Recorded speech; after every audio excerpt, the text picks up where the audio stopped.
Assalamualaikum warahmatullahi ta'ala wabarakatuh. Bismillah, alhamdulillah, wassalatu wassalamu ala rasulillah Muhammadin sayyidil mursalin wa ala alihi wa sahbihi ajma'in amma ba'du.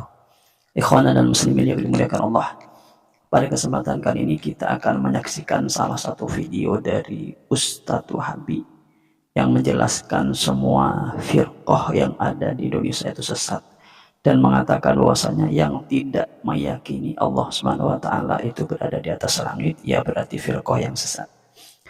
Tapi sebelum kita menanggapinya panjang lebar, kita saksikan dulu videonya ya.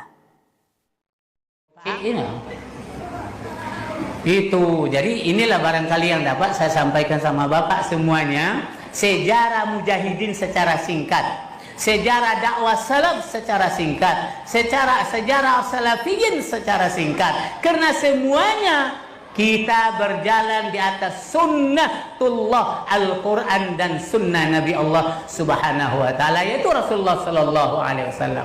Furi, tahu ya? Nah, ini dia nilai dasarnya. Jangan antum katakan saya salafi, sarah Muhammadiyah itu firqah dallah, NU firqah dallah, jemaah tabligh, jemaah tabaligh firqah dallah, apalagi tarbiyah firqah dallah. Tidak jurus kepada Al-Quran itu. Yang menjurus kepada Al-Quran adalah ahlu sunnah wal jamaah, salaful ummah, yang dikatakan salafus saleh, dan kita pengikutnya salafiyun. Alah, paham tuh, jas ngerat yang punya. Ah, bukan pakai panjang semua, tungkulatan dakwahnya. Ini adalah markasnya dakwah salaf Panjang untuk Kampar sekitarnya. Dari sinilah, ya, dari sinilah lahirnya la ilaha illallah di atas pemahaman ahlus salaful ummah, dan mengakui meyakini Allah di langit. Karena itu, kenapa kita yang bertauhidnya sadukunnya dua? Pertama, percaya kepada Allah ada. Yang kedua, percaya Allah di ate. Jangan dibantah. Mano pulo Tuhan di ate samo tananawa ongku berpikiu di ate. Ungge mano tingge? Date dahan. Lawu mano tingge? Lemayu. Cacing mano tingge? Hah? Kutu mano tingge? Ditangkuk, syukur dia tinggal. Makhluk Allah tempat tinggalnya tidak sama, apalagi Allah Subhanahu wa ta'ala. Kalau Allah katakan di langit, dia tidak serupa dengan kita. Makhluknya saja tidak serupa tempatnya. Kenapa kita katakan Allah serupa dengan kita? Bodoh itu orangnya tuh. Siapa itu? Torobang Abdus Somad itu mengatakan. Jangan belajar dengan dia. Paham tuh? Dia bantah Allah di langit, tidak mengerti yang dakwah sunnah itu. Paham? Inilah yang saya sampaikan. Moga ada apa adanya. Saya siap berdialog kepada orang yang. Kalau kita melihat video dari salah satu Ustadz Wahabi ini, dia itu ya rata-rata pemahamannya sebenarnya hampir sama ya. Agak ekstrim seperti itu. Di luar kelompoknya dibilang sesat itu dengan tanpa mungkin bahasanya satu dalil dikeluarkan secara valid begitu ya. Misalnya ittifaq ulama mengatakan ini begini, dan mengatakan di luar kelompoknya itu misalnya tidak benar atau sesat. Kalau kita saksikan di dalam video tersebut, Ustadz Wahabi ini kan mengatakan bahwasanya jangan katakan salafiyah versi Muhammadiyah atau yang NU atau yang lainnya, karena salafiyah versi mereka ini tidak mengikuti Al-Quran dan Sunnah begitu. Yang benar adalah salafiyahnya mereka. Yang dikatakan bahwasanya salafiyah itu atau salafiyun menurut Ustadz Wahabi yang ada di dalam video tersebut, itu ada dua yang harus diyakini. Pertama, Allah itu ada. Kedua, Allah itu berada di langit. Dan kalau dikatakan Allah itu berada di langit atau di atas langit, sama seperti makhluknya, itu beda. Yang saya pahami dari bahasanya Ustadz Wahabi itu di dalam video tersebut adalah begini. Sama-sama di atas misalnya burung di atas, misalnya orang ada di atas, itu beda-beda ya. Sama-sama di atas, tapi caranya itu beda-beda, atau apa bahasanya mungkin ya tempatnya beda-beda. Begitu juga Allah Ta'ala, ketika dikatakan Allah Subhanahu wa ta'ala ada di langit, itu tempatnya beda, tidak sama seperti makhluk begitu. Ini saya bahasa-bahasa seperti ini mengingatkan dawuh dari Imam Ahmad bin Hanbal yang beliau mengatakan begini, man qala Allahu jismun lakal ajsami kafar begitu. Beliau mengatakan begitu. Barang siapa yang mengatakan Allah Ta'ala itu berjisim tapi tidak seperti hanya jisim manusia atau makhluknya, maka orang yang mengatakan seperti itu atau yang berkeyakinan seperti itu, maka orang tersebut adalah termasuk orang-orang yang kufur begitu, kata Imam Ahmad begitu. Jadi kalau melihat bahasa seperti ini, maka bahasanya Imam Ahmad ini sudah banyak terjadi di akidahnya orang-orang Wahabi Salafi. Karena mereka itu rata-rata mengisbat hampir kata jisim bahwasanya Allah Ta'ala itu mempunyai jisim seperti hanya manusia begitu. Kalau kita melihat kepada ulama terdahulu, sebenarnya bagaimana ulama terdahulu baik yang tabi'in atau yang sahabat di dalam menyikapi ayat mutasyabihat atau hal-hal ayat-ayat yang berkenaan dengan sifat-sifatnya Allah Subhanahu wa taala.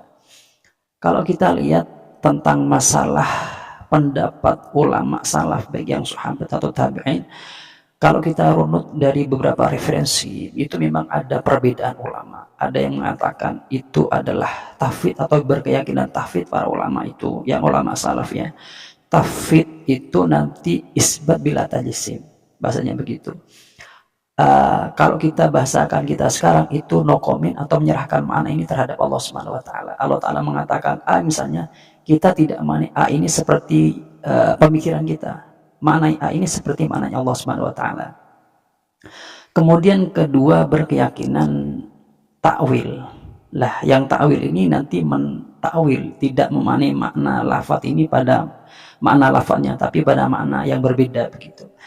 Kemudian ulama kontemporer seperti ulama-ulama Wahabi itu adalah isbat yang lebih ke tajsim. Seperti mengatakan Allah Ta'ala berjisim tidak seperti jisimnya Allah Subhanahu wa taala. Tidak, Allah Ta'ala berjisim tidak seperti jisimnya makhluknya Allah Subhanahu wa taala. Atau Allah Ta'ala ini bertempat di langit tapi tidak seperti bertempatnya manusia. Ini kan mentajis isbat lebih mengarah kepada tajsim begitu. Kalau kita lihat ulama, salah satu ulama yang mentakwil atau yang memang ulama salaf yang melakukan takwil di beberapa ayat mutasyabihat atau hal-hal yang berkaitan sifatnya Allah Subhanahu wa taala, itu adalah salah satunya adalah Imam Bukhari. Imam Bukhari ini ketika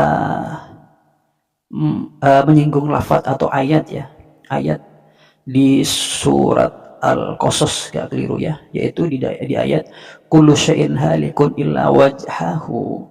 Ini oleh Imam Bukhari itu dimaknai illa mulkahu wa yuqalu illa ma urida bihi wajhullah, illa ma urida bihi wajhullah. Jadi yang dimaksud dengan segala sesuatu itu akan binasa kecuali wajahnya Allah.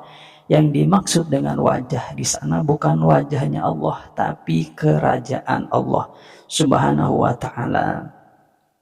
Jadi kalau melihat ini, ya Imam Bukhari mentakwil. Imam Bukhari adalah ulama salaf. Kemudian kedua, Imam At-Tabari. Imam Tabari ketika menyinggung ayat ya di surat Al-Qalam, yaitu di dalam ayat yauma yukshafu an sakin wa yud'auna ila sujudi fala yastati'una, di dalam ayat yauma yukshafu an sakin ini dikatakan kan maknanya itu kalau kita maknakan secara dohirnya adalah hari di mana dibuka dari betis, atau kita bisa bahasakan pada hari betis disingkapkan atau dibuka begitu ya.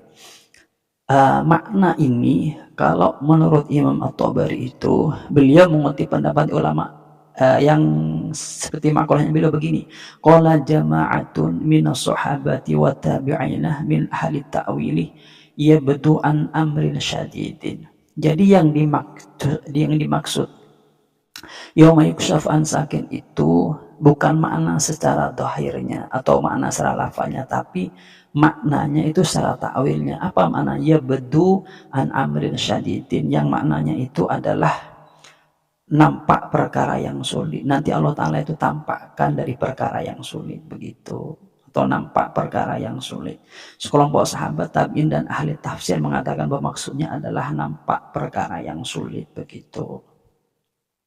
Kemudian Imam Tabari juga menyinggung ketika membahas ayat wa qalatil yahudu yadullahi maglulah atau maglulatun, tangan Allah Subhanahu wa taala itu terbelenggu. Masalah tangan Allah Subhanahu wa taala terbelenggu, maksud tangan Allah Subhanahu wa taala terbelenggu itu di dalam ayat tersebut adalah yakni bidzalika annahum qalu innallaha yabkhalu alaina. Yang dimaksud adalah Allah taala itu pelit pada kita, begitu. Jadi peribahasa, mungkin bahasa kita seperti itu. Jadi yang dimaksud dengan yadullahi maghlulah atau maghlulatun itu adalah yang dimaksud bukan secara makna dohir dari ayat tersebut, tapi merupakan kiasan dari Allah Ta'ala itu pelit kepada orang-orang Yahudi, begitu. Jadi melihat penjelasan para ulama ini, bahwasanya ada sebagian ulama dari ulama salaf itu mentakwil. Jadi kalau kita bahasakan bahasa secara simpelnya adalah dari ulama salaf itu ada segolongan yang mentakwil, ada segolongan yang mentafwid. Mentafwid yang lebih ke isbat bila tajsim. Dan ulama kontemporer seperti Wahabi ini adalah mengisbat lebih ke tajsim, begitu bahasanya. Jadi kalau melihat seperti itu, mana yang benar sebenarnya? Ketika ada sebagian ustadz atau ulama sekarang atau kiai atau gus sekarang yang mengarahkan ayat-ayat mutasabihat itu kepada mentafwid isbat bila tajsim, itu ya bisa kita benarkan atau itu benar ya, karena memang ada ulama yang mengatakan seperti itu. Dan juga kalau ada ulama kiai atau gus atau ustadz yang mengarahkan pada ayat-ayat yang mutasyabihat kepada misalnya yang takwil, maka ya juga benar, karena memang ada contoh dari kedua penafsiran ini. Oleh karena itu, apa yang disampaikan oleh Ustadz Wahabi yang ada di dalam video tersebut itu sangat salah fatal ya. Karena begini, orang-orang yang mengaku atau posisikan dirinya sebagai ustadz, tapi ilmunya tidak sampai pada derajat itu, maka nanti banyak ingkarnya, begitu bahasanya.